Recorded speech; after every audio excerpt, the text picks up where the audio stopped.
just gas for the past 5 or 10 minutes, which is not something we usually do at the beginning. But for some strange reason we did this time. But welcome to another LIDNUG presentation. This evening, as you can hear, we've got Jeremy Likness from Untitled, and he's going to do us a little segment on isolated storage for object-oriented databases in Silverlight and Windows Phone 7. As per usual, however, we'll just quickly whisk through this lot. Upcoming presentations, we've got F# on Sim Luke Orban next week on Wednesday. That looks quite promising. And then in November, we've got the third Scott Guthrie talk of the year, I think it is, possibly the fourth, I'm not sure. Quarterly, as always. We've got our usual crop of links there. LinkedIn.com, group ID 43315, the website at www.lidnug.org, and the calendars, the Twitter, the Facebook, the email, and everything else. Brian's just telling me that the date was wrong for the Scott Guthrie talk. Brian, do you want to, what is that, or what should it be? It's supposedly the 18th. Okay, well we'll update that in the calendar. I don't think there's anything else to fill you all in on, except for the fact that we're now using Eventbrite for all our event planning rather than the LinkedIn events calendar. So in future, when you're looking for the LIDNUG events and you want to register with them, please go to eventbrite.com and find the LIDNUG events on there. That gives us a lot more facilities, and it also allows us to print tickets and keep an eye on numbers and attendance lists. So, without any further chattering, I'm going to hand you over to the man himself. Jeremy, take it away, mate. Thank you, sir. Let me get my slides shared here, and we will get rocking and rolling.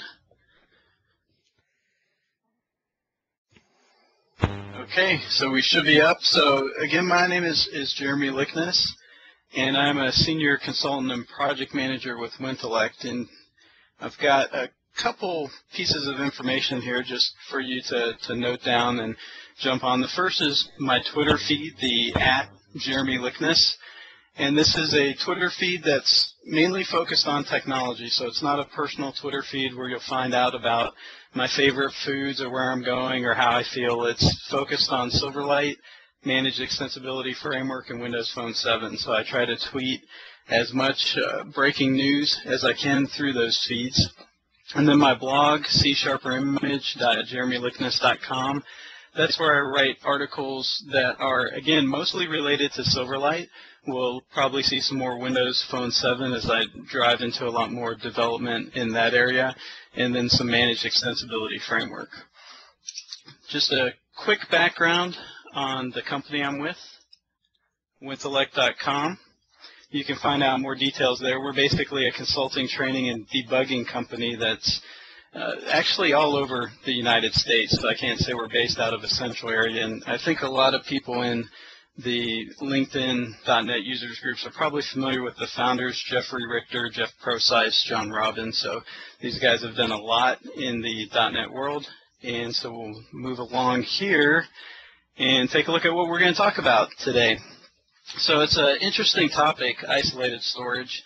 And it's something that I'm happy to share because I see a lot of companies that are building both Silverlight browser-based applications and also Windows Phone 7 applications run into some of these issues. So what we're going to talk about is first off even why we would want to choose isolated storage. So what is the main driver? Why do I even care about it? Does it make sense in my application? We're going to talk about cold hard cache. I think a lot of people are eager to use isolated storage as a cache mechanism, and I want to talk about a few caveats that come with that and some that may or may not be the right idea. We're going to break apart isolated storage and just look a little bit under the hood at how it's set up and structured. Talk about some settings that we can use through isolated storage. and then start to focus on the fun part, which I call the Tale of Two Serializers, or 3 or 4. This is where we really get into that object-oriented piece of isolated storage, when we're taking actual classes and types and serializing them back and forth. And we'll look at some of the strategies for that. Anyone who has been working with Windows Phone 7, or if you're looking to jump onto it, you're going to find there's some slight changes in isolated storage from the mainstream Silverlight. So we're going to cover those, and then we'll jump into some actual demos. So I've got a few set up, and we can walk through those and look at some code examples and run those and see how that works, and then of course open the floor for questions. And if you have any questions that come up through the course of this, feel free to use the Q&A button at the top and ask your question. I'm happy to answer those as we drive through, and we'll get rocking and rolling. The other thing I wanted to share with you too is in your live meeting, on the upper right hand side, to the left of the feedback, there should be a little icon you can click with handouts. And in that handouts icon, I've uploaded a PowerPoint player for this slide deck, so you can download that and hold on to it, as well as the sample application that I'm going to show. So let's jump into this and ask the first question, which is, why would I even choose isolation? So I'm going to paint a picture, and this is a typical picture, and I know that the people on the call are of varying levels of skill and experience with Silverlight. So I think this is an important story to share. If you're familiar with Silverlight, you've been through the story. If you're new to it, you may run into it. So let's walk through that. And what we've got is Joe, who's a developer, which I'm assuming most of the people on this call are developers. And Joe really likes the Entity Framework, and you can insert your favorite database strategy here, whether it's NoSQL or RavenDB or InHibernate or some other strategy for data access. But let's assume that Joe's a wizard with that database. At least Joe thinks he's a wizard. We know that if you put Joe in the same room with a DBA, they'll probably find some disparities there. But for the most part, he knows his way around the database. And Joe's really excited about building Silverlight applications. So he's been building different types of applications. Maybe it's ASP.NET, maybe it's WinForms, and now he's moving over to Silverlight, whether it's for the browser. Maybe Joe just wants to build one of these cool new Windows Phone 7 applications. And the first thing Joe runs into is that he can't add his database reference. And some people who are very experienced with the platform will kind of laugh at this and say, well, of course not, because Silverlight's running in a sandbox in the browser, or it's running in the phone. But this is actually very common, and it comes up in the forums quite a bit. It's, I've got a data-driven application. I'm used to being able to put together my connection string, connect to the database, churn through data, and I'm good to go. But here in Silverlight, I can't do that. Now, there's some solutions out of the box that work for this. And I'm sure people on this call are familiar with WCF RIA services and some of the other connectors that, through a service model, expose databases. And that's great, and those are certainly ways to drive applications. The unique situation comes through when Joe actually needs his data to be available offline. And I've seen this in many, many projects. One of the compelling reasons why people are looking at Silverlight is because the out-of-browser experience allows for offline operation. So what that means is there's a very easy mechanism to deliver an application through the web and pull it down, but we're not tied to being on a Wi-Fi connection or a LAN connection. We can be on the airplane and actually work with the application because it has an offline mode. The reason why this is compelling for a lot of companies is because this does get closer to that goal of writing once and running anywhere. So as we know, Silverlight doesn't have 100% reach to all platforms, but it runs fairly equivalent, if you will, on the Mac OS X and the Windows machines. So this allows a company to write an application that's accessible offline that can operate the same way on both of those platforms without having to rewrite different target clients. And that's where the idea of isolated storage really comes into play to help that offline story.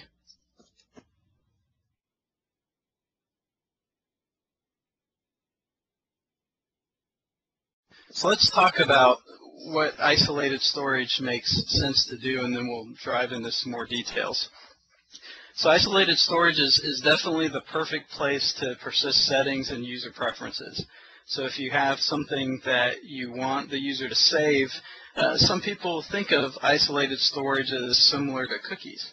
Now you can do a lot more with isolated storage than you can with cookies, but that is probably a pretty good way to think about it for browser-based applications, and I'll get into some of the reasons why, because there's some caveats that you're going to have to deal with and some nuances with using isolated storage.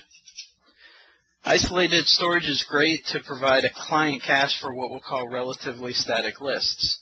So if we have a big amount of data that we need to churn through, then instead of having to go through a web service and send all that data over to the wire and maybe ask some remote database to find it for us, we can use isolated storage, and basically the first time that we spin up, we go out and request that, but then we store it locally, and the next time it's there for us to use. Saving entities for access when the application's offline. This ties into the story I just talked about with offline applications. So obviously, if you're going to be functional offline, you're going to have to remember somehow the data that you dealt with when you're online. And so isolated storage is one of those strategies that you can use to make that data available. And then with a little bit of effort, we can actually provide a full client-side database with isolated storage. And we'll get into that story a little bit more in some future slides. And just in case anyone was wondering about my choice of icons for this slide, I wanted to call out that blue thing in the lower right corner is what we call a floppy disk. I realize I'm dating myself, but some people don't know what floppy disks are, which blows me away, but that's the world we live in now. So that's an old data storage device. All right, so let's talk about cold hard cache, and this is the stop and the warning and sort of the reasons why we have to proceed with caution when we're looking to go down the path of isolated storage. So the first thing to think about is that this is a client-server application, and if I see people run into I guess some challenges wrapping their arms around Silverlight, especially if they're coming from an ASP.NET web background, it's this piece. And people who have been around for a while are used to the old client-server applications in the earlier days. However, we've come full circle. When you're on ASP.NET, it feels like you're on the client because you're outputting controls and HTML and XML and whatnot, but you're actually making those decisions on the server. And while you're on that server, you're able to output them. Silverlight, you're truly living in the client box. But the important thing to remember is even though we're out in the sandbox inside the browser, databases are good at what they do. And when I say databases, I'm talking about the SQL servers and the Oracles and the NoSQL solutions. They're optimized and written for being fast and efficient at retrieving data. So it's important to remember that because sometimes it's tempting to reinvent the wheel. And when I talk about Sterling, which is the object-oriented database solution that I built for Silverlight in Windows Phone 7, I'm going to talk about some of the reasons why I did not try to reinvent a full transactional database and what niche I was really looking for with Sterling. The other important thing to remember is that services aren't always the bottleneck. This was certainly the case years ago. The internet has improved, connectivity has improved, even services and the way that services are wired and the mechanisms for transport, all of these have improved. It's very tempting, and I see this a lot, to come out the gate and say we need to have a cache. And I've seen this decision made early in projects before any testing was done. It's we know we have a lot of services, so we're going to need a cache so we don't have to keep calling those services. I think you'll be surprised, however, if you find that a well-tuned system in some cases might actually deliver data faster through your services than it would if you tried to build a cache. And the reason why is because all of the logic to figure out where the cache is, to pull that object, etc., sometimes that's actually slower than it is to send a request and let the database do its job and return the data. So it's important to know that. Now, this obviously doesn't help us when we're in an offline mode, but when we're on online mode, we need to remember that services aren't always the bottleneck. This is very, very important. Now, this is not the case on the Windows Phone 7, but when you're developing Silverlight browser applications, the users can opt out of isolated storage. It's very similar to having a website that doesn't have cookies. You can say no cookies. You can also say no isolated storage. So when you're designing your application, you're going to have to make a few decisions. And really your decision can be, this will never be run offline or out of browser, and I'm never going to use isolated storage. You can say, I want the application to perform better if the user is allowing isolated storage, but if not, we're going to support that. And that means having an architecture that can recognize, is isolated storage allowed? If it is, let's save the isolated storage. If it's not, then we're going to make direct calls. And then in some cases, you may purposefully have an application that says, you know what, without isolated storage, this just isn't going to work out. And that's something you need to inform the user and say, look, we need you to enable isolated storage. And in fact, we might even need to ask you for a certain amount of space, and we'll talk about that in a little bit. So there's different variations, and what you're doing is imposing a choice on the user of whether or not they actually want to opt into using your application if you don't let them opt out of isolated storage. Isolated storage is subject to quotas. Now, this is true for Silverlight in the browser. This is not true for Silverlight on Windows Phone 7. So that's an important distinction. In Windows Phone 7, there's not a quota for that, but in the Silverlight there is. There's a default quota that gets set of, I believe it's 1 megabyte of data for an in-browser Silverlight application, and then if it's a out-of-browser, I believe the default increases to 25 megabytes. Now, you can ask for more, but it does require a user interaction, and again, we'll get into the details of that. Isolated storage is not as fast as other optimized methods for data retrieval. So, one of the things to realize is this is designed as a special type of sandbox to box in access and prevent any type of security compromise on the system. And we'll get into the inner workings of that, but because we're going through several layers, this is not fast retrieval information. It's not ideal for doing a query or a complex lookup, and so that's just another thing to keep in mind as you're coming up with your isolated storage strategy. And finally, the isolated storage is only as secure as you make it. And what that means is, and we'll get into this also, is isolated storage is only isolated to the actual application that's running. It's not isolated to the user who's on the computer. They can go out, they can find where the isolated storage is, they can open it up, they can look at it.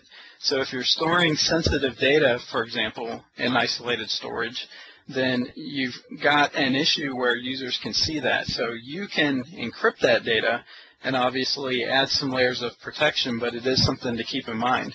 The other thing is there's no transactional wrappers, so to speak, for isolated storage. In other words, you could be in the process of serializing an object and the power goes off and the computer shuts down or blue screens or does something, and there's no real rollback or recovery. So it's not a fail-proof system, and that's just another thing to keep in mind, that isolated storage is volatile.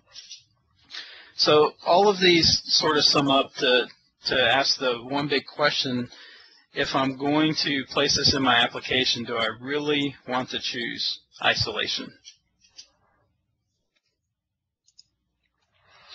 So let's look at an anatomy of isolated storage and see sort of how it's layered and how the Silverlight runtime presents it to us. So it is a virtual storage area, and I talked about this. And again, Some people, I was surprised to find, don't realize that isolated storage is not Silverlight specific. So the regular .NET framework provides isolated storage, and in fact, it's something that when you're building ASP.NET websites, if you need some sort of local cache and you don't want to worry about mucking around with file permissions, it's something you can use. But the whole concept of isolated storage is that it's a virtual storage area. So it's hiding the details of here's a fixed drive, or it's an external drive, or here's what the host file system looks like, and it's making a virtual storage area just for your application. It's an abstraction, but you can find the implementation. What I mean by that is while the way we interact with isolated storage abstracts us from the actual file system, we don't know it's under C:/ whatever, there's actually a way to get to that. And here's a couple different ways based on the host machine, whether you're on Windows 7, Windows XP, or Mac OS X. These are different ways that you can drill down and actually find the isolated storage. And we'll actually take a look at that on my machine as I run through some of these examples so you can see what that looks like. So this is a general high-level layer cake, and it's a little bit misleading, and I'll talk about why, because this really should be a circle instead of a stack. But it basically demonstrates some of the layers that you move through in order to get to isolated storage. So at the very top, we have our browser host, which is hosting the Silverlight plugin, which within that has its presentation layer with the browser integration pieces where you can do HTML, DOM, interop, and interact with JavaScript and whatnot, and a XAML parser, and of course the whole UI layer. This is all layered on top of a core CLR. It's actually a specialized compact version of the full .NET CLR that is the execution engine for driving code. It handles memory management, garbage collection, and then as part of the framework, we're provided with some base classes that are really core classes that allow us to interact with various features of the framework. One of those base classes is the isolated storage interface. And then beneath that, you see the arrow goes to the host file system with the virtual storage. That really loops back to the Silverlight plugin in the browser host, right? It's doing that through the browser host and through the privileges that the host system is providing. What's interesting when you slice and dice the way isolated storage looks is if you take a look at this chart, imagine each layer being a subset of the layer beneath it.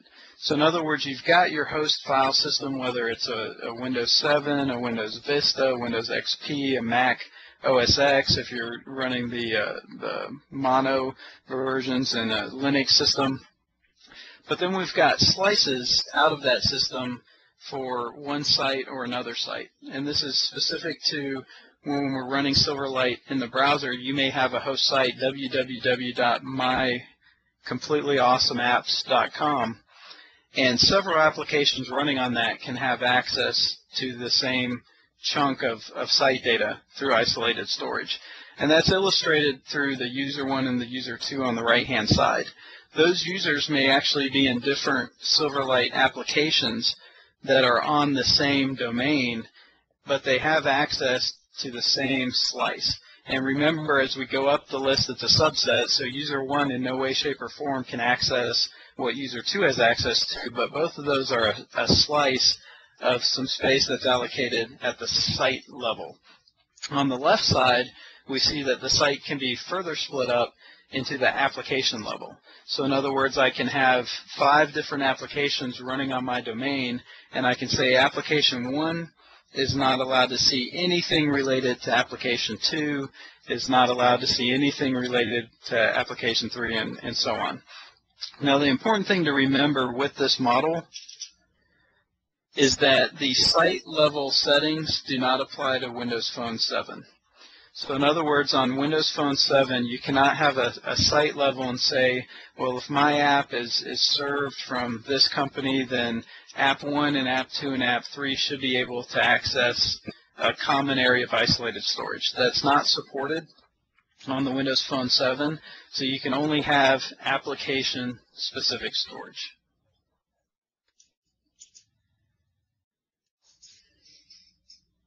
So let's talk about some simple settings with isolated storage, and this is really the easiest way to start using it, and it tackles that first bullet I talked about with user preferences.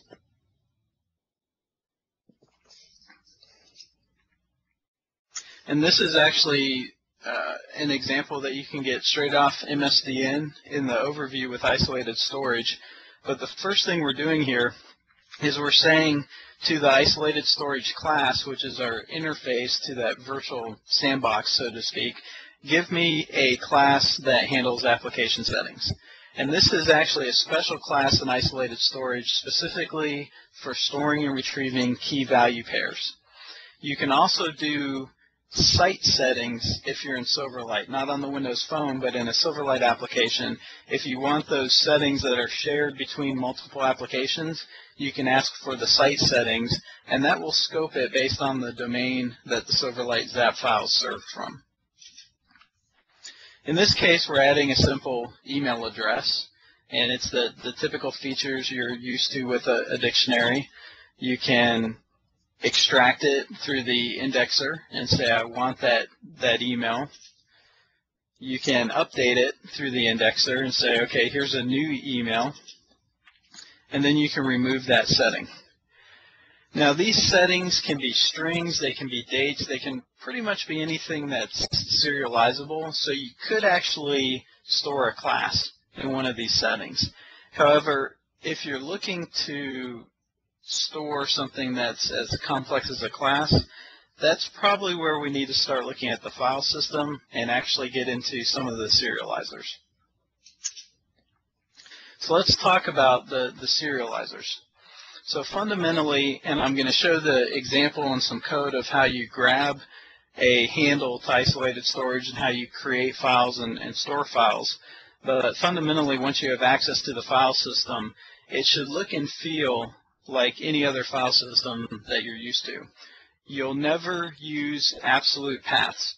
You'll never specify drive letters, so you're not going to use C:\\/ or anything along those lines. Everything's going to be a relative path. But beyond that, you can create directories, you can write files, read files, you can do those text-based or as a binary stream. But what we're really focused on in this talk is serializing classes and looking at the object-oriented aspect. And so to use that object-oriented aspect, we've got different serializers that ship with the system that allow us to take our classes and basically put them in a format that we can write out to disk and bring them back in. So the old kid on the block that's been around since version 1 of the .NET framework is this XMLSerializer. The XMLSerializer is nice because attribute markup is optional. And what that means is if you have a class that you've defined and you've not put any attributes or tagged it in any way, you can still serialize it using the XMLSerializer. If you want to, however, there are some XML-specific attributes that allow you to control how it's serialized and deserialized. In other words, you can say, I want this property to actually be an element versus an attribute. You can rename them. You can even tell it to ignore properties. The output from the XMLSerializer is XML.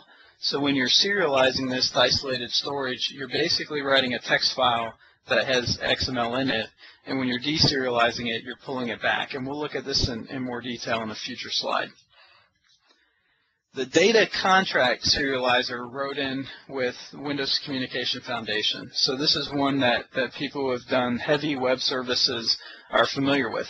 And it's a serializer that also produces XML, but it uses a slightly different approach. And with the DataContractSerializer, you need to attribute your classes, which means that at the top of your class, you're going to call it a data contract. And then for the properties that you want serialized, you're going to flag them as data members. And it's only going to serialize and deserialize the flagged properties. Once you have it marked and you use that, it will output XML. The data contract JSON serializer is very similar to the straight data contract serializer. It'll basically serialize and deserialize the same types of objects. However, it will use the JSON output, which is the JavaScript object notation, I believe is what that stands for. It's a very clever output, and it's become popular in web services because that notation can easily be grabbed by JavaScript and create objects. So in other words, if you take a class and serialize it using JSON, JavaScript can create that object with all its attributes and settings just straight from that notation, because that notation is actually a set of instructions to create classes and attributes and arrays and whatnot. So the data contract JSON serializer does produce JSON output. One nice thing about the JSON output is that it is more compact than XML. If you can imagine XML, every time we have a property or an attribute, there has to be an open tag and a close tag and some other markup, whereas with JSON, it's really the property or class name, a colon, and then the value. So it compacts that data, and it puts it into a format that might be more usable by different types of services. The only drawback to using the serializer is if you're using it internally in your application, that's great. If you're using it to also send data to external applications, it doesn't necessarily play by the common rules of how JSON should be serialized. And because of that, we actually have something that's a lot more refined, known as the System.Json namespace. So this is another method for serializing that produces JSON. What's interesting about this is it requires an explicit mapping. So in other words, unlike the other serializers, and we'll see some specific examples here in a second, it's not going to infer how that serialization takes place. You have to explicitly tell it how you want things to be mapped. So that gives you complete control over how it looks going out and coming back in. And again, just like the previous contract, it'll use JSON for the output. Now, one of the questions you might have here is, where's my binary formatter?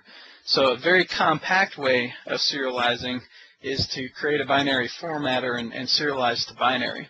Silverlight actually has support for binary streams, so you can read and write binary, but there's not a formatter that can just look at your type and serialize it. So you have to roll your own, but then the output is binary. And this is one of the reasons why I built the Sterling option, is because Sterling does produce a binary output, and it handles most types of properties and then gives you some flexibility to roll your own. And we'll look at some of the guts of how that works in a minute.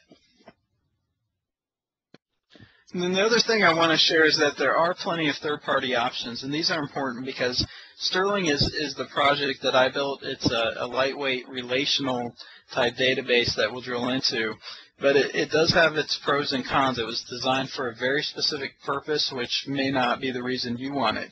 And so there's other options out there. Sharp Serializer is one that comes to mind as a very fast format. So if you have a lot of data that you need to serialize very quickly, that's known as a fast way. And there's also a commercial option, which I believe has some non-commercial licenses as well, which is Pursed. And this is an actual full-blown relational database. I believe the latest versions actually have support for transactions and rollback, commit, so on and so forth. So a lot of what you'd expect to see in a full-blown relational database layered on top of isolated storage. So there are some other options to look at and plug in and run with.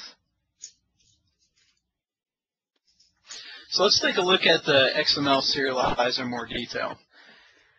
The first thing you'll see here is that we're creating a file name, and in this case, and I'm going to show you the full source to this, but we've basically taken a contact and we said we're going to have a directory which is in that global data.xml. That's just a constant that is a path to where this is going to be stored, and then we're going to use the ID. So we have to have a file name with isolated storage. So in this case, I'm going to make the file name the ID of the contact record that I'm storing. When you see that I'm opening a file, there's that ISO variable, and we'll talk about different ways to get that ISO variable in a minute, but that's basically the class that allows me to interop with isolated storage. And in every one of these examples, except for the Sterling one, you'll see we're opening a file, and we have the different file modes that you're used to, the different file access, so it really looks very similar to what you'd be used to on a regular file system. With the XMLSerializer, all we have to do is create a serializer, pass it the type, and then call it serialize method. That's it. That's all the code, and then what you see on the bottom is what the output looks like. So I actually created a bunch of random first names, last names, addresses, cities, and states, and this is one of those records that it's serialized. To grab that, you would include the System.xml.serialization DLL and use that same namespace. So the DataContractSerializer, you'll see very similar format.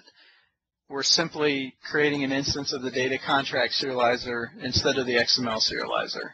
And again, the output is XML.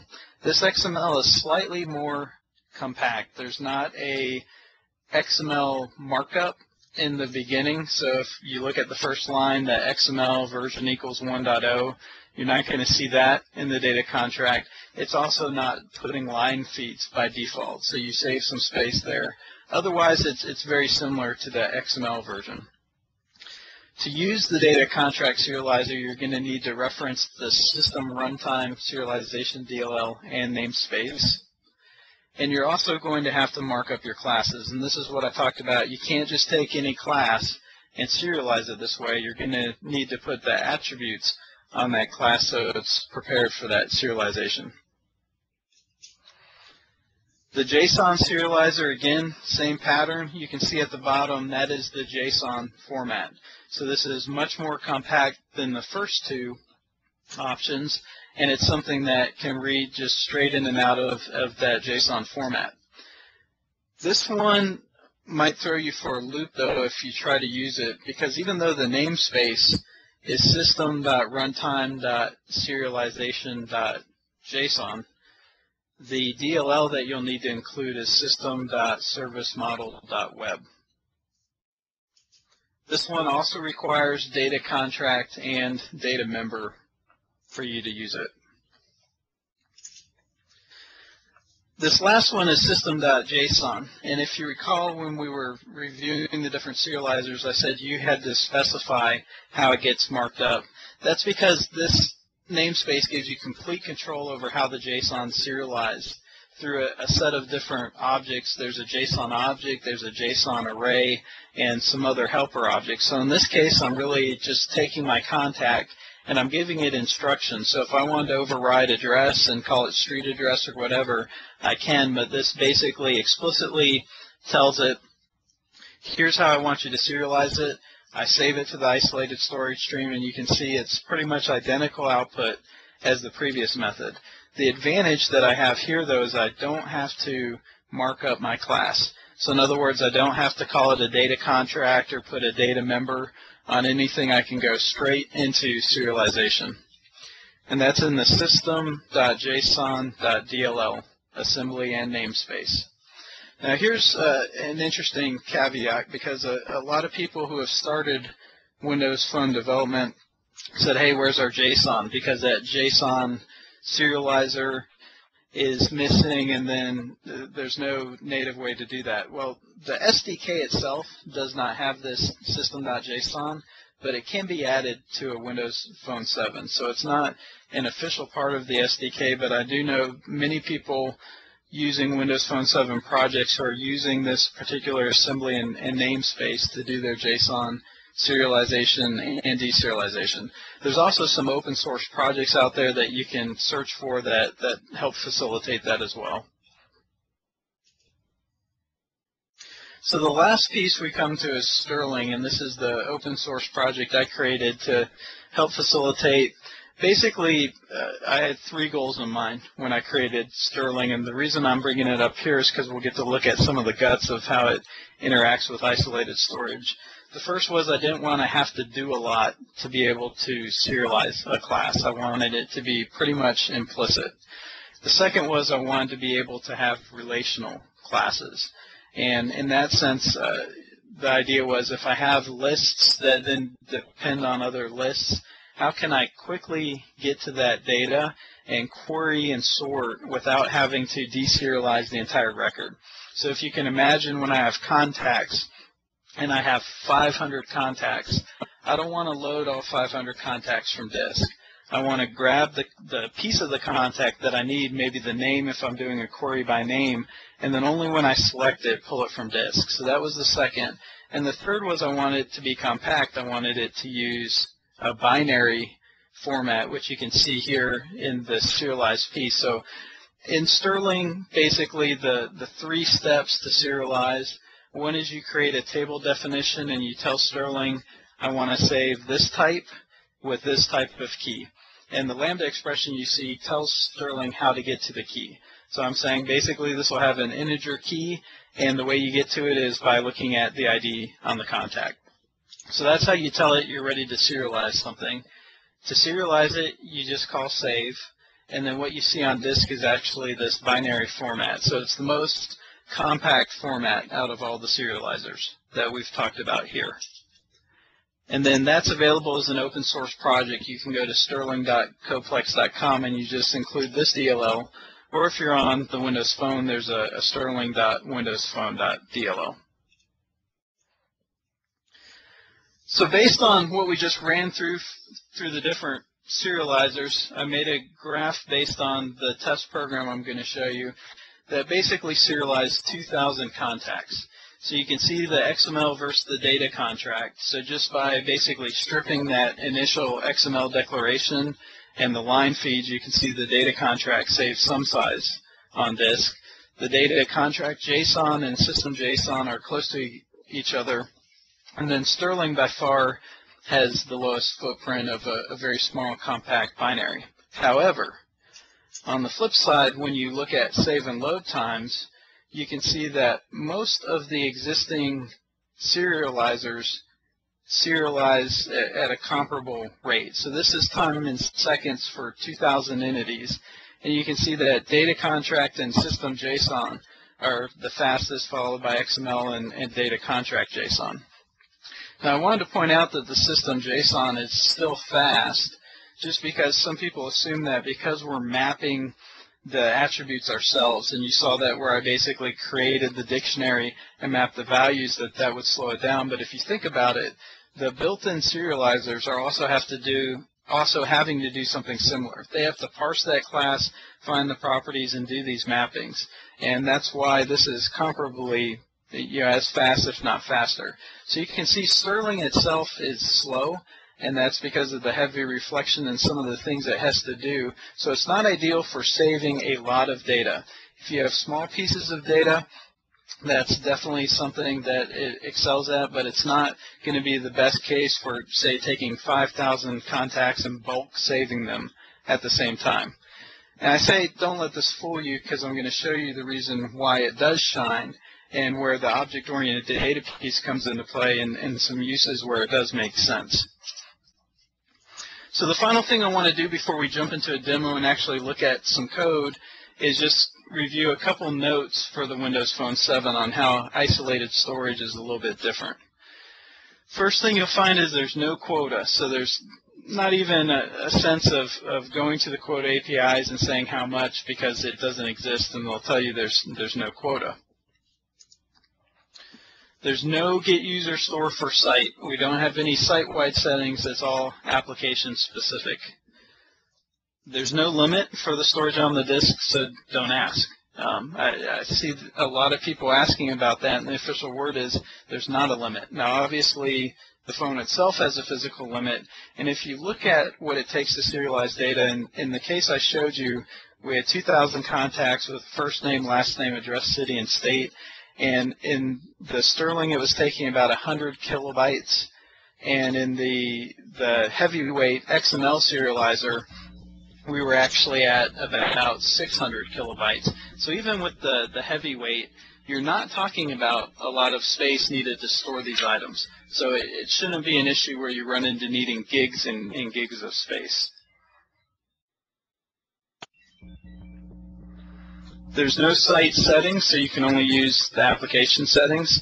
Otherwise, it's pretty much the same game for Windows Phone 7.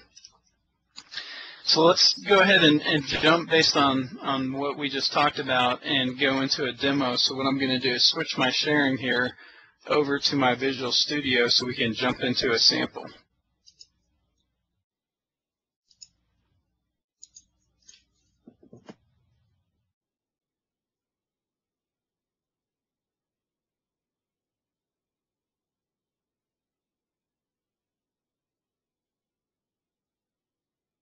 And we're almost there.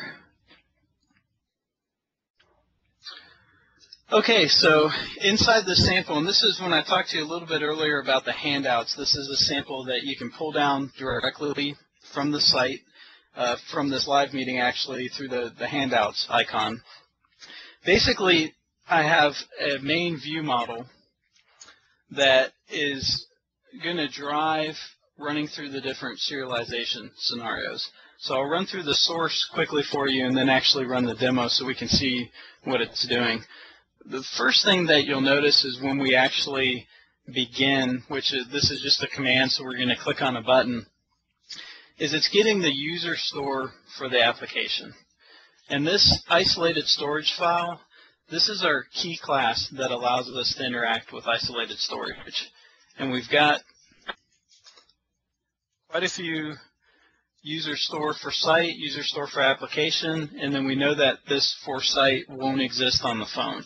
So the first decision is, am I looking at site-wide, or am I looking at specific for the application that I'm running?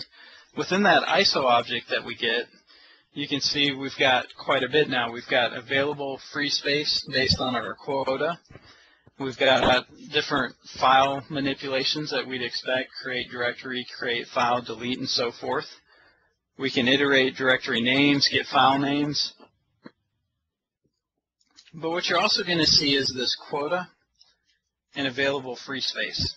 So the quota is what this isolated storage has been sandboxed to. In other words, when I talked about the default, when you come into an application in the browser, it's 1 megabyte. And then free space is whatever's remaining within that quota. So the first thing you have to do is, if your data is going to be shaped in a way that it takes more than the quota, so in this case, I decided I wanted 25 megabytes. So that's kilobytes, megabytes, 25. So what I'm going to do is basically say if my quota is less than the total bytes, then I want to increase it.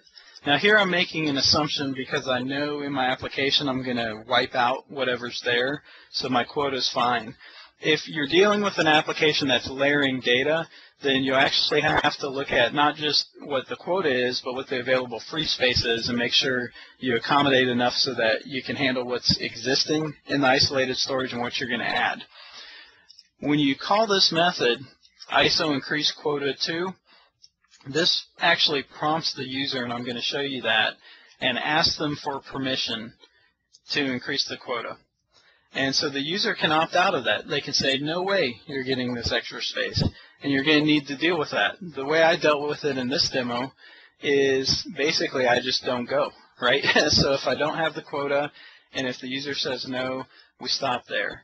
If the user says yes and gives me the quota, we jump into this controller, which is basically just looping through different scenarios.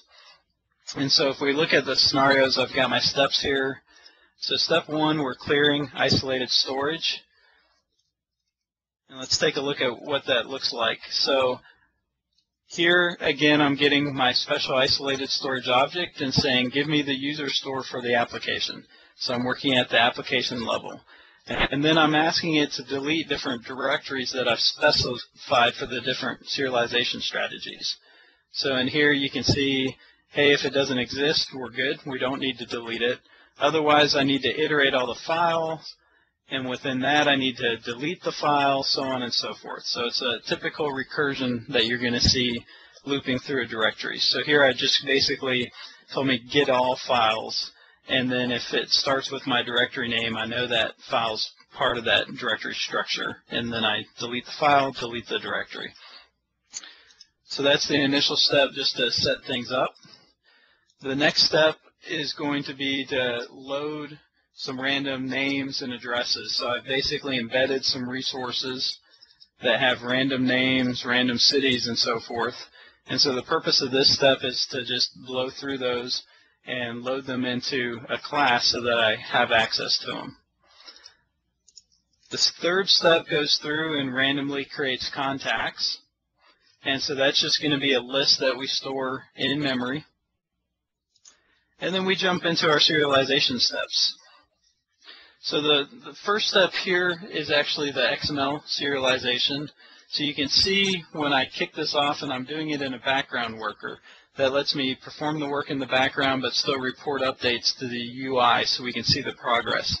So I'm checking for the directory. If it's not there, create it, flagging my start time and my end time so we can approximate how long it takes. Now this is obviously not the most accurate way, especially because we're running in a background thread. So I'll call that out because when we report the progress, we're competing with other things happening in the UI. So that'll cause these to run at slightly different variances, and just keep that in mind. But what we're basically doing is just looping through the contacts, creating a file name, and then using the serializer to serialize it. And that's all it takes to serialize that object to disk. On the flip side, once we're done, we're coming back through and we're deserializing this. Now I'm not doing anything with what I deserialized, but I wanted to time how long it actually takes. So we're constructing the file name, making a serializer, and saying deserialize. So you're going to find we do the exact same thing in step 5, this time with a data contract using the DataContractSerializer. And actually, let me zoom in a little bit here just to make that easier to see and read. So again, in the data serializer, we're using the write object and the read object. If we look at the next step, this is going to be the JSON data contract.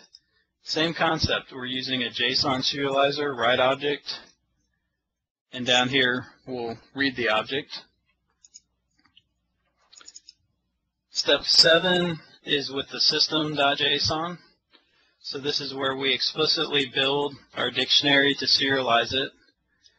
And again, when we come down and deserialize it, we create the contact and bring these objects back from that special JSON class. So that's the reverse side of that. So I talked about some of the goals with Sterling, and that was to make it very easy to serialize and deserialize. So the setup for Sterling in this example is going to be a database service that creates an engine. So the engine is what manages everything within Sterling and registers a database. So Sterling allows you to have multiple databases for whatever reason if you want to partition data further. That's all this does. So it hooks into the application lifecycle, sets it up in the beginning, disposes it at the end. So what we'll do is look at this contact database. This is all I need to do to define a type for Sterling to serialize. So I'm basically creating that definition for a contact and saying, here's how you get the key for it. And then the last step, what we're doing is spinning through. Now I'm doing a bulk save, an async save of the full list. So I actually plug into a background worker, so it looks a little complicated. But if you see the deserialize step, which is right here, and we'll zoom in for you, we're basically looping through X, saying load a contact with X as the key. And that's all it takes to deserialize it back. So let's take a look at what that actually looks like when we run it, and then we'll jump into some other interesting examples.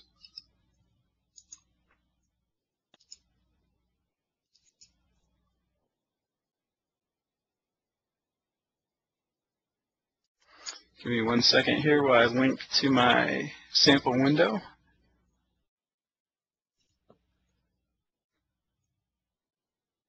And that is not what I intended to share. Hold on.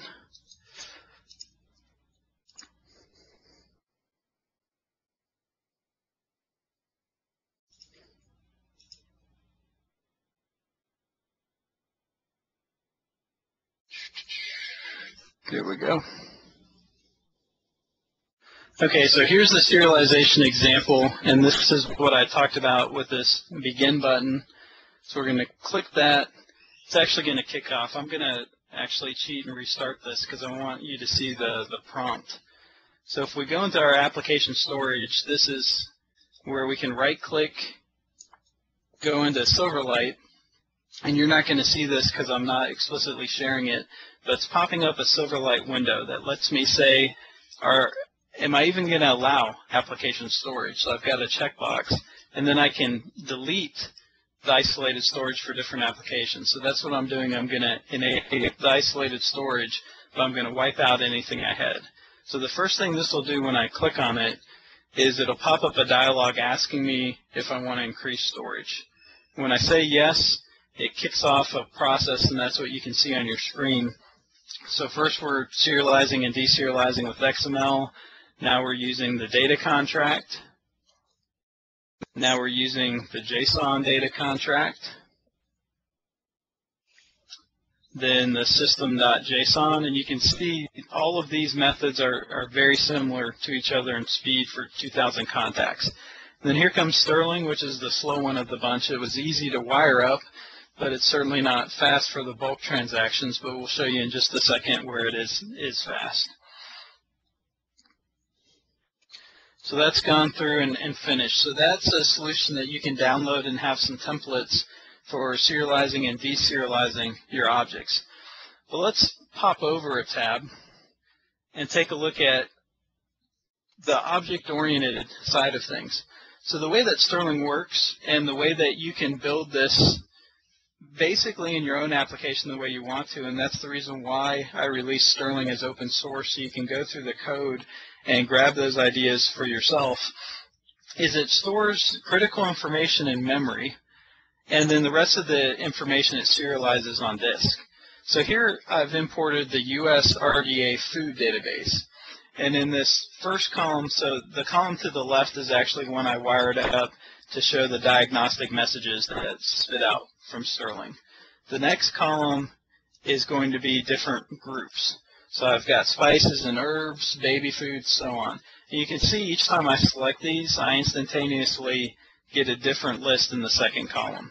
So you can see that that's pretty fast. That's because this is an in-memory list and this is an in-memory list, but only the critical items, which is the ID and the name, are being stored in memory. So you'd be surprised, even with 500,000 elements of data, that it really doesn't take a lot of memory if you're just storing something like a key and a name. So what happens over here when I actually click on one of the items, and I was afraid I was going to do that to myself. Let me actually rebuild this. When I wiped out isolated storage, I actually wiped out my database of food items. So let's take care of that real quick. Okay, we're going to let that build that, and I'm actually going to jump into my other example that I wanted to share, which is Windows Phone 7. So the Windows Phone 7 I'm going to fire up. I've actually got it in a virtual machine, so give me just a second to fire that one up, and we'll dive into that.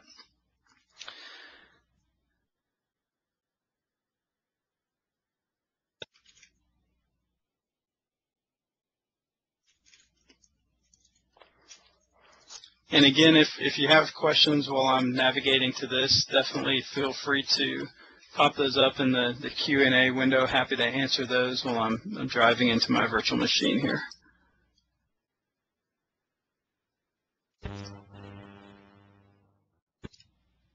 Well, everything's going along quite well there by the looks of things, Jeremy. I'm sure we can ad-lib in a little bit while you sort things out there. Sure thing. And what I can do is just for excitement, actually show the virtual machine spinning up. I know everyone likes a good progress bar.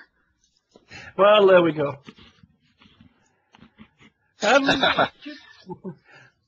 So, I mean, just on the subject of virtual machines, are you using VMware Workstation, I see?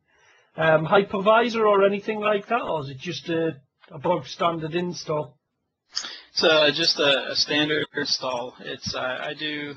So first off, there's a story that I won't get into in too much detail, but because of my eagerness to jump on the Windows Phone 7, I hosed my development environment and can't run Windows Phone 7 on my main one. So that was, they were coming out with their releases and they were uninstalling and reinstalls. I actually made a virtual machine so that I could have a clean Windows Phone 7 install is one story, but I also do quite a bit of SharePoint development and definitely don't want a full SharePoint implementation running in the background while I'm coding, so I put that in a virtual machine as well. Well, it's a sensible thing to do. I tend to use VMware Desktop. You know, the freebie one you can download. I've got a number of little hacks and cracks which allow me to build virtual machines for that, so I don't need to buy the full product. And I run all sorts in them, you know? Yeah, I've heard good things about that too. So just haven't had much time to play around with it. Busy putting together sample code for presentations and getting, I was just telling Brian earlier on the call that I had my first virtual machine blue screen. Fortunately, I checked it before the call and got that sorted out. But I've actually got the code pulled up here for a Windows Phone application. What I've done is just written a very simple application to demonstrate some of the things you can do with isolated storage. So when you add a new data-bound application in the Windows Phone, you get this, and let me actually just click on this main page here. I would say you might want to move your pointer out the road when after you've clicked on something, because you've got a big black rectangle around it. Yeah, that's the nice little rotate. Oh, that's interesting. Huh. Must be something with the virtual machine. Yeah, it will be. It'll be the screen driver on VM. Anyway, I'll let you crack on, mate. Sorry. Okay, yeah, not a problem. So this is the template for the data-bound application, and what it does is basically allows you to pick several items, and then you can drill into a detail for those items. And out of the box, when you add that solution, you get this item view model, which really just has some dummy fields, line 1, line 2, 3, that it shoves some Latin into. We all like the lorem ipsum. I went ahead and added an ID just to make something unique to save that, persist that. And then you've got a main view model that has a list of these. And so this is where Sterling comes in. Basically, the first thing I did was just created a database for the item view model using the ID. So this is my definition that says I want to do something with that class and serialize it. Second thing I did was in this app code behind, I hooked in the engine. And those of you developing with Windows Phone 7, one of the things you have to be careful about is something called tombstoning. So the phone can actually swap out your application when the user is switching applications, and you have a certain amount of time to basically put it to sleep, store any information you need, and then restore that. So there's some hooks in this application code behind that we hook into.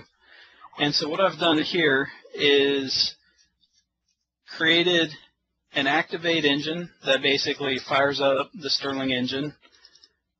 I'm providing a logger just so we can see some debug information, and then I'm registering that database. I've also got a deactivate, which detaches my logger and disposes the engine. Then I've hooked into the launching and the activated events, and in this case, I'm actually reinstating the entire engine when it tombstone. So Sterling serializes everything immediately except for keys, and the keys get flushed. So basically all that's happening when I deactivate the engine is it's flushing any keys in memory. And then when it's reactivated, it pulls it back in. So if we look at, so this is the setup for the engine, and I've exposed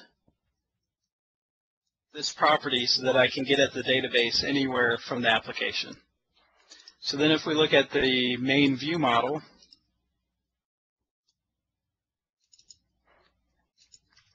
the main view model comes in, and in the default sample that comes with the Windows Phone 7, it's actually always loading data. In this case, we're looping through and just grabbing one item from the list of keys and saying, do we have some keys? Because if we do, we know we've already saved these items. If it doesn't, we'll set up the data Otherwise, we're looping through, and there's several different ways you can get the data in Sterling. This way, we're iterating the key and just telling it to get us the value. So it's got a lazy value, which means it's not doing anything until I access lazy value dot value. At that point in time, it triggers a deserialization event from disk, pulls it off a disk, and adds it into it. And here's where we're loading it up. So we create, this is the same code from the example with the different Latin models. We basically loop through it and just call save, and that's what persists it to disk. So let's go ahead and fire it up and take a look at it real quick.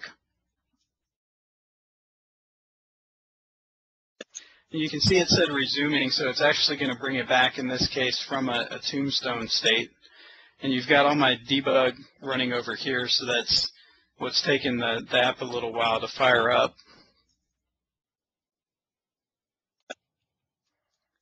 And any second now, we get the page name and all of our items. So at this point in time, if I hit the back button, it would actually tombstone the application, but we would flush the keys and be able to load them back and persist them. So again, the idea here is not for speed of serialization, and if you're just putting things in and out of disk, then that's something that Sterling is not optimal for. It is optimal for ease of use to serialize these. It basically has an internal structure that I'm going to show you in a second, and then we'll wrap up. But basically an internal structure that stores the keys and indexes and the objects in memory. So I wanted to show you that piece from the Windows Phone to show how it works with that and with tombstoning. And then we'll come back to our other example, which is the example I wanted to show you earlier, showing sort of the object relational aspect. So let me swap that out, and that's already up. So it should be a quick share here. So we'll just come in here and point to my web browser.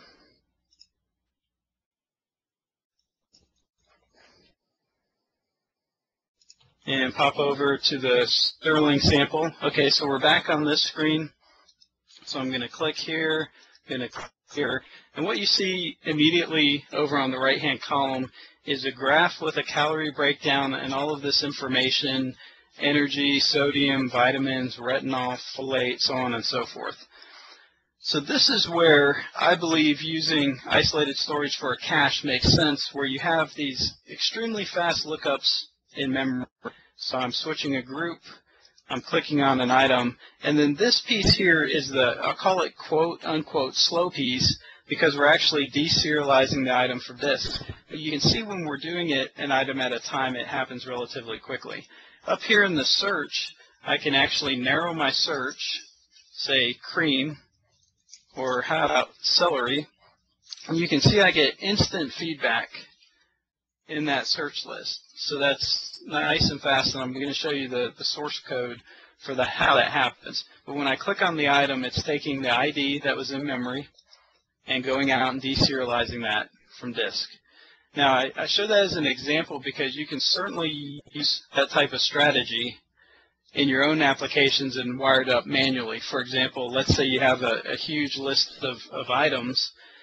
You can store a list of just the pertinent information like the ID and the name in memory, and then persist that actual full object to disk, and then just use a link to object query, for example, on top of that object.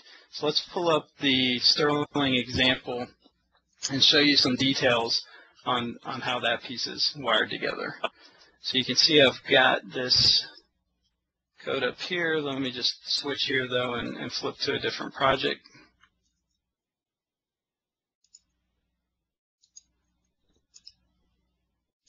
Just 1 second while I load it. And then we're going to take a look at the isolated storage on disk. We'll wrap up.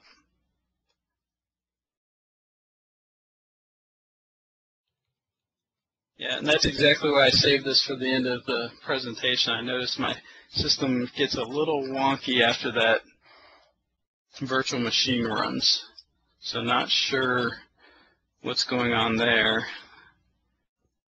Just give me 1 second here. I see a question popped up. Let me pull this open and answer that while I'm waiting for the project to load. So what are the resources to get started in Windows Phone 7? That's actually a very good question, and if I can get my system to come back, I'm going to show you one resource right off the bat that should help. So the website itself, I believe it's windowsphone.com. It is definitely a great place to start. I know there's lots of links and tutorials.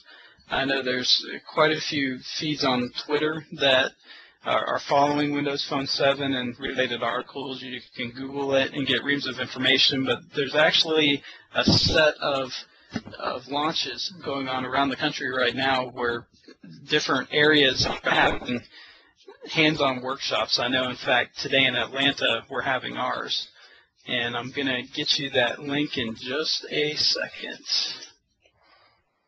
That would be a great place to get started, is one of these workshops if you can make it to them. And then there's going to be a series of books, I think, invading the market here in a short period of time as well.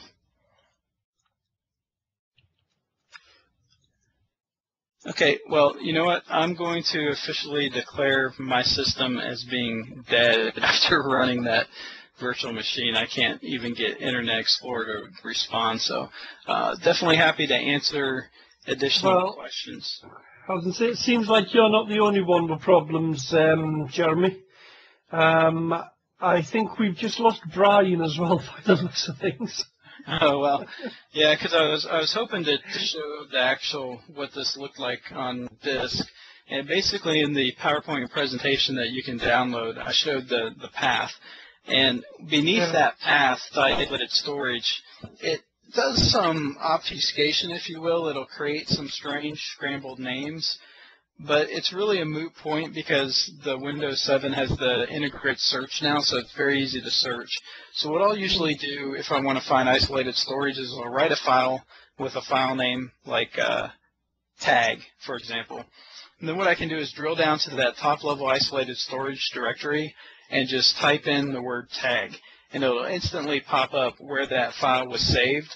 And then I can right-click, say, Open File Location, and that drops me right into the section on my disk that isolated storage is stored on. Not bad. It's certainly some good technology. I mean, I'll be perfectly honest with you. I've read various chapters in the various Silverlight books and online blogs and that I've got, but I've never really had a good look at anything to do with the isolated storage on Silverlight, to be honest with you. Other than knowing that it's there, you know? And it's been quite informative seeing what you've had to present today. Yeah, and it's definitely great, and I definitely call people back to the big warning screen I had, just because I think it's a very powerful tool, but it does come at a price. Now, when you're on the Windows Phone 7, all bets are off because it's guaranteed the user can't disable it. There's not a quota, so there's quite a bit you can do. And in fact, while it's a commercial product, I've heard good things about some of the databases that have been released for the Windows Phone 7 that sit on top of that. So that's definitely something to look into from the browser side. It's great for both the offline experience as well as for the experience of just saving and caching items, as I showed you in that example with the RDA database. The other thing I'll say is I'm building an application right now as a reference application, again, just to show a line of business example that uses isolated storage. I can't tell you how long it's going to take me because I have a very busy schedule and I do this sort of on my off hours, but it's a Scrum tool so that you can basically manage scrums and sprints and backlog items. It's going to be based on isolated storage. But the feature that I'm going to build in that I think is important is the ability to export and import data.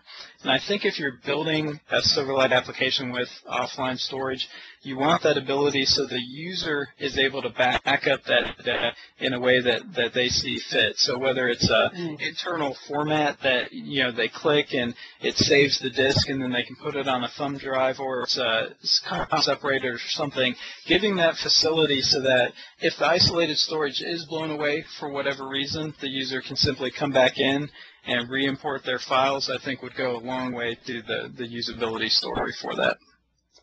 Oh, definitely. I mean, you know, you've got to do it these days as well. I mean, especially in the mobile world. My background, I don't know if you know, is actually in mobile communications, and I'm actually qualified as a GSM engineer.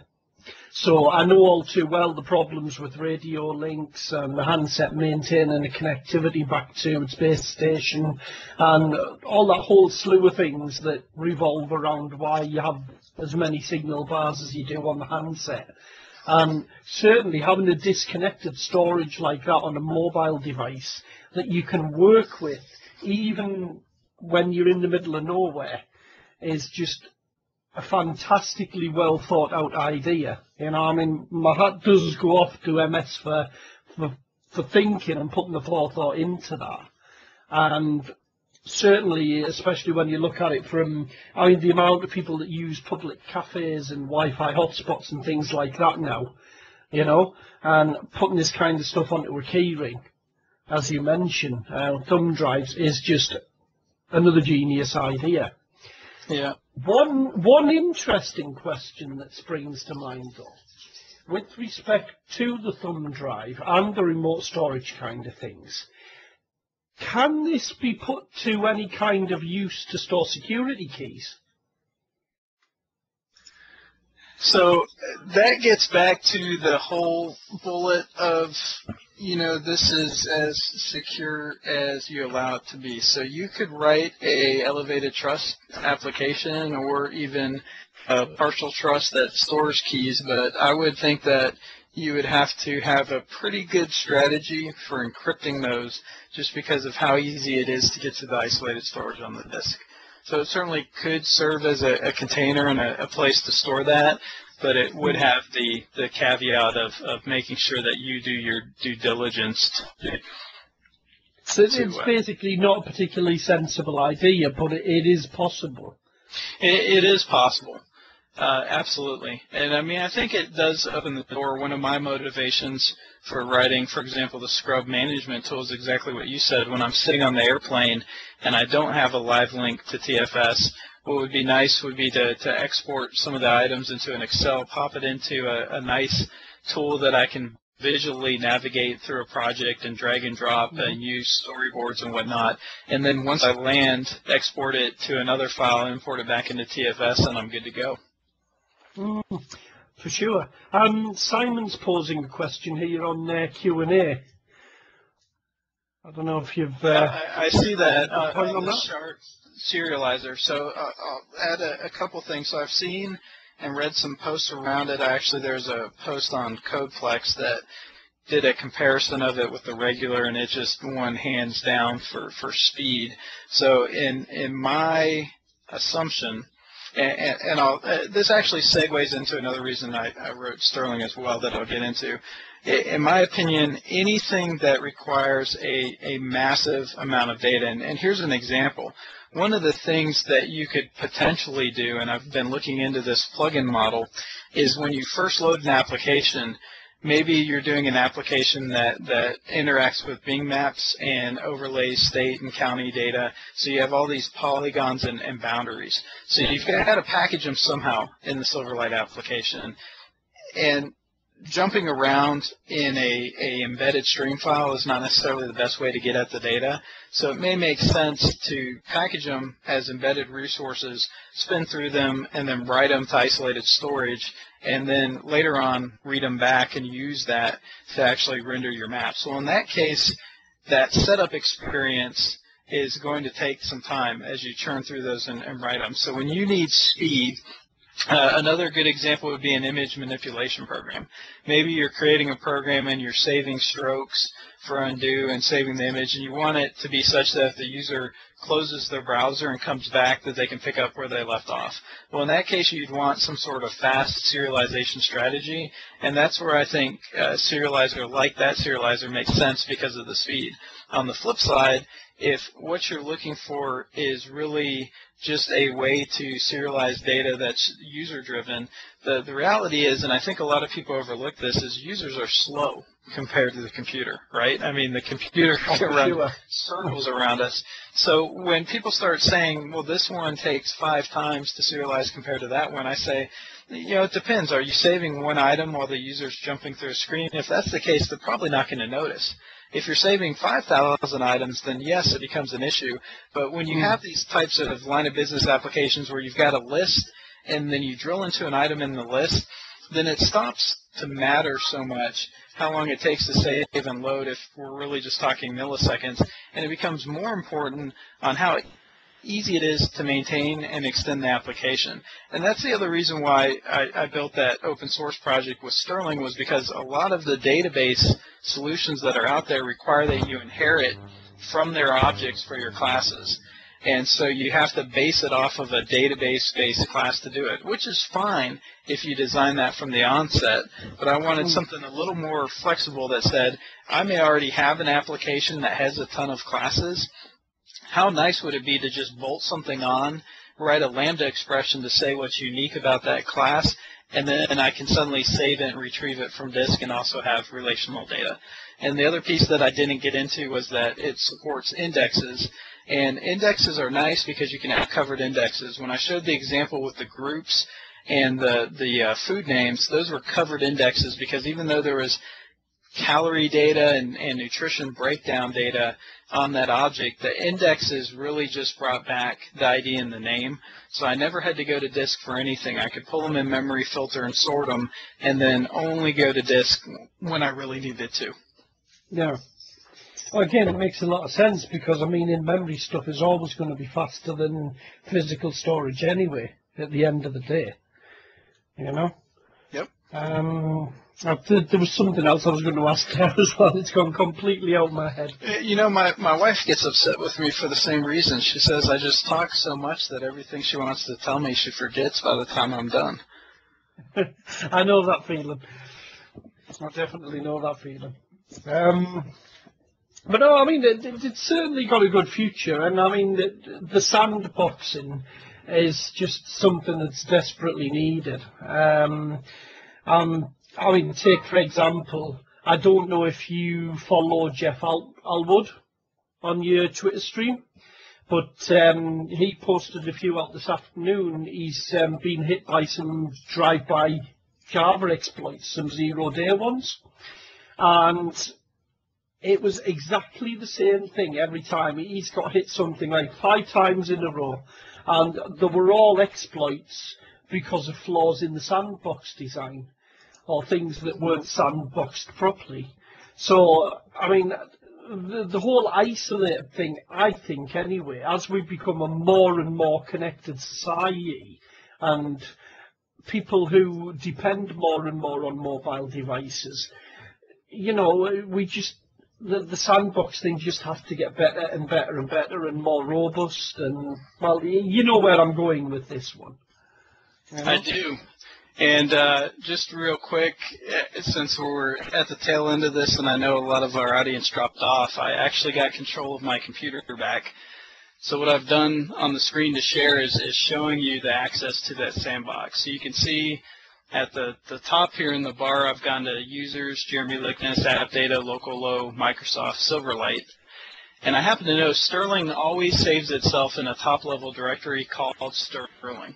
And so that keeps it from conflicting with any data you might be storing. So by searching that, I've popped up these subfolders, which are deep down. You can see there's some obfuscated file names on top of it, but ultimately we got to it. And so if we open that,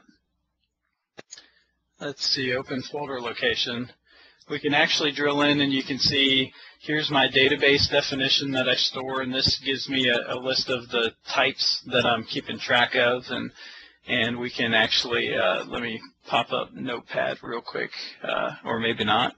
Lost my taskbar, that's fine. Then we can drill in here for this database. Windows key now, mate. Yeah, you got it. You got it. So let's grab that. Okay, you can see the corner of my Notepad. So let's pop up a level and just drag this on the Notepad. And so you can see here it just says type database. Nothing magical there because it's part of the guts of the program. But if we drill down deeper into this piece, you can see tables to that. That gives us a little bit more information. So you can see I'm storing types and versions and giving some hints to Sterling about how to bring those up. And then as we pop into the tables, this is actual table data. So we've got keys, we've got data items, so on and so forth. So if I pop in here and just grab one of these items and drag them out, you can see that, okay, this is a butter, oil, etc. And so these are all the formats and fields, and this is in binary format. But my point about the security is that if I use the XMLSerializer to save this, this would be completely readable XML that you could just drill into and pull apart that data as needed. Well, certainly a very efficient model, that's for sure. I mean, it's a lot more efficient than I would have given it credit for, that's for sure. Sure thing. Well, I think we've lost Brian. It doesn't look like he's managed to come back up. I think he's lost his RAID cluster, so... Oh dear. Oh no, that's not good at all. That's why I avoid RAID clusters, because they're only as good as when they're up. Me too. If anybody out there's got any more questions, feel free to ask. And if Jeremy's up for it, and we've still got a few minutes to spare, anybody with a microphone, one at a time, feel free to pop up and ask your question in person if you want. Sure thing. Since we've only got a few people. We don't normally do the whole voice thing, but there's not many of you there, and as long as we form an orderly queue, I'm sure we can accommodate a few of you. Sounds no, good James. To me. No, James, you can't have a free phone. Not even myself and Jeremy get free phones. So, any more questions? Anyone? Wait a minute. There's something in the Q&A. Yes, Chris, they are. Do you want to answer that one, Jeremy, or shall I? Yeah, sure thing. So I don't know. You can answer the policy of but Chris, if you're in live meeting right now, if you go up on the upper right, you should see a feedback text on the upper right of your live meeting. To the left of that is a little yellow shared notes, and to the left of that is something that says handouts. If you click on the handouts, that should pop up a window, and you should see the full source code for the serialization example, as well as the PowerPoint deck available for you to click on and download. And it's a fairly quick download as well. I've just pulled them down onto my machine, and it's about 20 seconds, so, you know. And then that Sterling example I showed with the USRDA database, that's actually part of the Sterling project that you can grab from sterling.codeplex.com. Right, anybody else?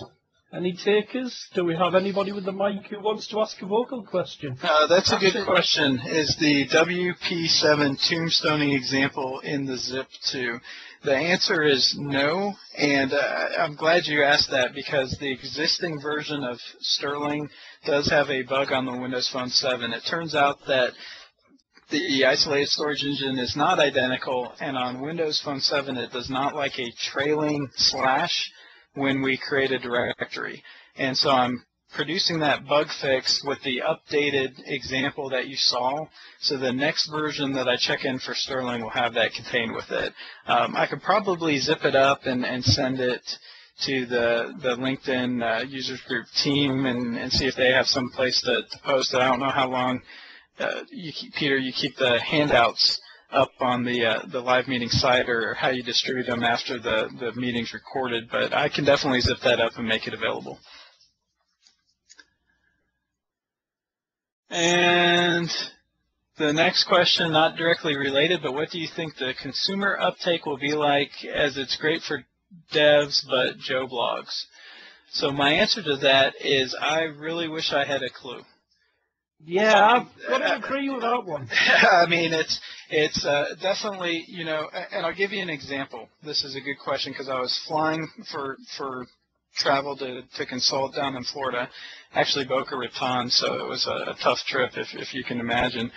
And a person got on the plane with me, sat next to me, and he was a construction worker and was flying down to go to a work site and had an Android phone. And while we were flying, we got to talking and whatnot, and he started telling me all the reasons why he liked his phone better than iPhone and some of the other options, and hey, it has this app and it's faster here and whatever.